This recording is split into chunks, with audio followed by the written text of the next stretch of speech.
వెన్నెరిగిపోతే మీకు తర్వాత లేకపోతే నెక్స్ట్ ఇయర్ పంట పండించడానికి ఎవడుంటాడు, మీరు వ్యాపారం చేయడానికి ఎవడుంటాడు, పంట ఎవడు పండిస్తాడు. కాబట్టి ఇది చాలా ఇంపార్టెంట్ అండి. మీరందరూ కూడా కంపెనీ వాళ్ళు ఇక్కడ ప్రతినిధులు ఉన్నారు.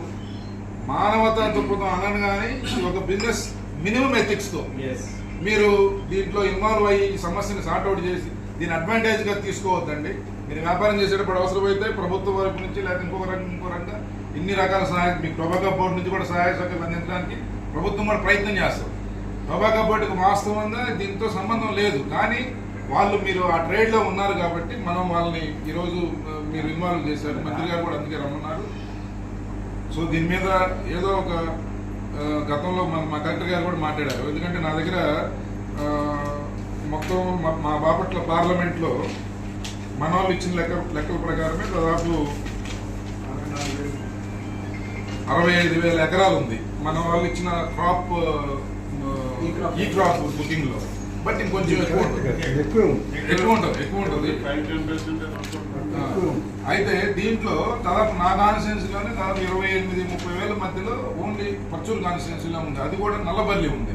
ఏది చిలకలూరుపేట. ఇది మేజర్ గా ఉండేది చిలకలూరుపేట, పర్చూరు, అద్దంకి, పత్తిపాడు, వినుకొండ అన్న.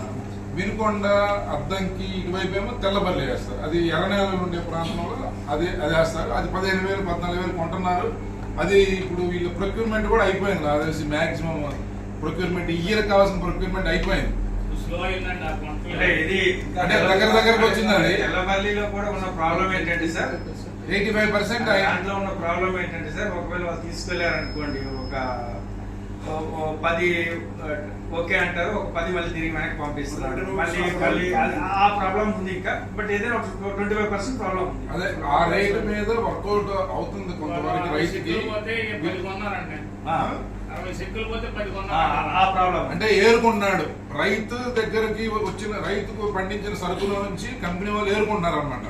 ఏది వినియోగదారుడు ఒక రిటైలర్ దగ్గర కూరగాయలు కొనేటప్పుడు ఎట్లయితే పిక్ చేసుకుంటాడో వీళ్ళు మొత్తం కలుపుకొని ఏదో ఒక ప్రైస్కి అట్లీస్ట్ ఇది 1,000 రూపాయలు తక్కువ కొనాలి. అది బాధ్యత. రైతు దాన్ని ఎక్కడ అమ్ముకుంటాడు? వీళ్ళు తప్పితే కొనేవాళ్ళు లేరు మార్కెట్ కదా. ఎవరు తిరిగారు మీటింగ్ పెట్టారు. ఇంకా నేను అప్పుడప్పుడు మామూలు